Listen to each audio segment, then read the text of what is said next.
क्या आप भी अंग्रेजी सीखने के लिए गूगल पर यह सर्च करते हैं?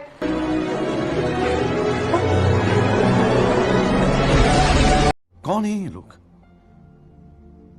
कहां से आते हैं? या यूट्यूब पर सर्च करते हैं तो आपको कोई भी वीडियो मिलती होंगी तो उससे आप कुछ इस प्रकार सीख पाते होंगे।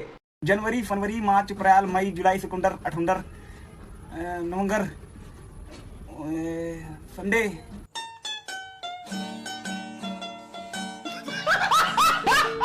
तो आज हम बिल्कुल बेसिक से जीरो से अंग्रेजी सीखेंगे। सिर्फ आपको एबीसीडी आनी चाहिए। आपको यदि एबीसीडी आती है तो आप अंग्रेजी सीख सकते हैं।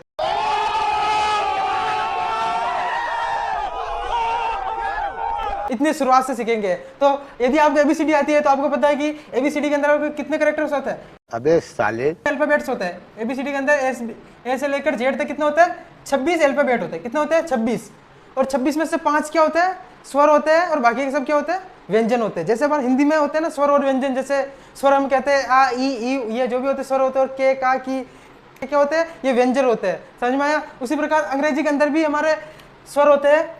ए, ई, आई, ओ और ये यू। ये पांचों हमारे क्या होते हैं? स्वर होते हैं। इन्हें आपको बहुत अच्छी तरह याद कर लेना कि कौन कौन से स्वर होते हैं, क्योंकि सबसे ज़्यादातर इन्हीं का हम इस्तेमाल करेंगे, क्योंकि ये आपको याद होना चाहिए। और जो बाकी के बचते हैं 26 में से 5 गए तो 21 जो भी बचते हैं वो क्या है? कंसोनेंट्स है, जो क्या है? व्यंजन है ना। तो ये वोवल्स हो गया और ये क्या हो गया? कंसोनेंट्स हो गया। तो अब आज से हम इस अंग्रेजी के कोर्स की शुरुआत कर रहे हैं ताकि आप पूरी अच्छी तरह से अंग्रेजी सीख सके। आपको एक कॉपी ले लेनी है। आपको एक कॉपी के 4 भाग करने हैं। क्या करना है? 4 भाग करने हैं ताकि आप अंग्रेजी सीख सके। मुझे पता है कि आप भी YouTube पर बहुत सारी वीडियो देख चुके होंगे कि अंग्रेजी कैसे बोले, अंग्रेजी कैसे सीखे, लेकिन फिर भी आप नहीं सीख पाए होंगे क्योंकि आप एक बिगिनर है, आपको बिल्कुल बेसिक नॉलेज भी नहीं है। इसलिए हम आज से बिल्कुल शुरुआत से आपको बताएंगे। तो आपको सबसे पहले एक नोटबुक जरूर ले लेनी है। नोटबुक लेना बहुत जरूरी है ताकि आपको कभी भी आप रिवीजन करें तो जल्दी से रिवीजन कर सके। और आपको नोटबुक में हर चीज़ नोट करेंगे जिससे भी आपको याद हो जाएंगी। तो आपको सबसे पहले एक नोटबुक लेनी है, बड़ी लेनी है, 250 से 300 पेज तक की आपको एक नोटबुक लेनी है। उसमें हम क्या करेंगे? 4 सेशन बनाएंगे। क्या बनाएंगे? 4 सेशन बनाएंगे। अलग अलग 4 सेशन बनाएंगे जिसके अंदर हम सभी अलग अलग चीज़ें सीखेंगे। तो हमारे पास इसमें हम क्या करेंगे? 4 सेशन बना देंगे एक नोटबुक के अंदर। आप ऐसे 250 पेज है तो आप क्या कर सकते हैं? जैसे मान लेते हैं 200 पेज है तो 50-50 पेज की हम जैसे 4 सेक्शन बांट देंगे। इसे आपको क्या कर देना? 4 सेक्शन बांट देना। 1, 2, 3 और 4 सेक्शन। पहले सेक्शन में हम क्या करेंगे? जो हमारा पहला सेक्शन होगा ना उसमें हम क्या सीखेंगे?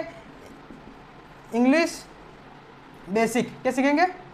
बेसिक। इंग्लिश का जो भी बेसिक है वो हम इसके अंदर सीखेंगे। इंग्लिश के अंदर जो भी बेसिक है वो तो इसमें सीख जाएंगे। लेकिन हमें इंग्लिश सीखने के सबसे जरूरी क्या है? सबसे जरूरी है कि हमें मीनिंग आनी चाहिए। जैसे कि और मीनिंग भी 2 तरह की होती है। एक तो डेली यूज मीनिंग होती है और एक सेंटेंस मेकिंग। जैसे कि सेंटेंस मेकिंग जैसे this, what, is, have, you, ये कुछ ऐसे कॉमन मीनिंग है जो आपको सब जगह देखने वाला। कोई भी सेंटेंस बनता होगा तो उसके अंदर ऐसी मीनिंग है बहुत ज़्यादा आती होंगी। तो हमें क्या करना है? दूसरे सेक्शन के अंदर हम क्या करेंगे? ऐसी मीनिंगों को लिखेंगे जो क्या हमारे सेंटेंस मेकिंग में काम आए। जैसे क्या हो गया? दिस हो गया, यू, व्हाट, ऐसी मीनिंग है वो हम उसके अंदर लिखेंगे। जो क्या इंपॉर्टेंट मीनिंग है वो हमें याद करना बहुत जरूरी है ताकि हम सेंटेंस को थोड़ा सा समझ सके कि उसमें क्या बताया जा रहा है। क्योंकि हम इसके अंदर तीनों चीज़ें सीखेंगे। हम इसमें स्पीकिंग भी सीखेंगे, रीडिंग भी सीखेंगे और हम लिखना भी सीखेंगे, राइटिंग भी सीखेंगे। तो हम ये तीनों चीज़ें सीखेंगे, इसलिए हमें 3-4 चीज़ों का ध्यान दे रहा है। अब हम क्या तीसरे में क्या लिखेंगे? जो क्या डेली यूज में हमारा जो मीनिंग यूज होती है, जैसे कि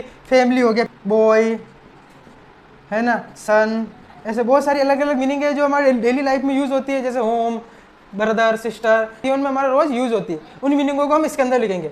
और चौथा सेशन इसके अंदर हम क्या करते हैं? सबसे ज्यादा लोगों से सवाल पूछते हैं और वो हमें उसका जवाब देते हैं। और हम क्या सवाल जवाब करते हैं, यानी कन्वर्सेशन करते हैं। तो उसके लिए हम क्या करेंगे? इसके अंदर हम शॉर्ट हम ऐसे सेंटेंस भी लेंगे जिसके अंदर हम बातचीत कर सकते हैं। जैसे कि what is your name, what is your father name, how are you, ऐसे वर्ड को हम इसके अंदर यूज में लेंगे। तो इसके लिए हम चौथा सेक्शन बनाते हैं। इसके अंदर हम ऐसे ही वर्ड लिखेंगे और ऐसे ही इसके अंदर हम छोटे छोटे सेंटेंस लिखेंगे ताकि हम स्पीकिंग भी हमारी बढ़िया हो सके। और इसके लिए हम एक ऐप का सहारा लेंगे, वो है हेलो इंग्लिश। हेलो इंग्लिश, ये हेलो इंग्लिश ऐप का कोई भी प्रीमियम या कोई भी स्पॉन्सर्ड नहीं है। ये सिर्फ आपके नॉलेज के लिए बता रहा हूँ क्योंकि मैंने खुद हेलो इंग्लिश ऐप को यूज़ किया है और मुझे इसमें से बहुत कुछ सीखने को मिला है। इसलिए आप सबसे पहले ये हेलो इंग्लिश ऐप डाउनलोड कर लें। यहाँ पर आपको बहुत सारे लेसन मिल जाते हैं शुरू से लेकर, तो वो भी आपको ध्यान में रखना है। तो हम क्या करेंगे? बुक लेनी है आपको, 4 भागों में बांटने हैं। तो अब आपको पता तो चल गया है स्वर किसे कहते हैं और व्यंजन किसे कहते हैं। स्वर 5 होते हैं, ए, ई, आई, ओ, यू। और व्यंजन कितने होते हैं, 21 होते हैं। तो अभी ये भी आपको नोट करना है कि स्वर कितने होते हैं और व्यंजन कितने होते हैं। तो आप कौन से सेक्शन में करेंगे, आप इसे इंग्लिश बेसिक वाले के अंदर इन चीज़ों को नोट करेंगे।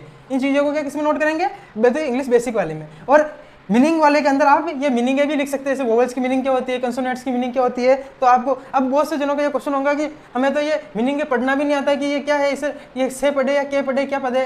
तो वो भी हम अगली वीडियो में हम इसकी अंग्रेजी में जो बाढ़ खड़ी होती है वो हम इसके अंदर देखेंगे, जिससे हमारे और भी चीज़ें क्लियर होंगी और हम धीरे धीरे बिल्कुल बेसिक से सीखेंगे। सिर्फ आपको ABCD आनी चाहिए।